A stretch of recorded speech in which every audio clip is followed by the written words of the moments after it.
How do you match your vibration to the frequency of your desire?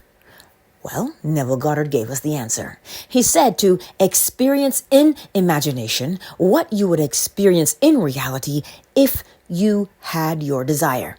Experience in imagination what you would experience in reality if you had your desire. What does that mean? It means, what would you be doing?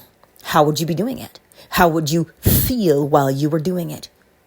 You know, you're a new person. You walk with a new attitude. You speak with a new attitude. You would do those things, but you do them in your imagination, just as if you were trying on a new suit, trying on a new pair of shoes. As you watched yourself turn this way and that way in the mirror, you are taken with what you see, and you feel incredible about it. Take the outfit off, take the shoes off, but retain the sensation that is within your imagination that you experienced. And that is how you match your vibration to the frequency of your desire. Much love.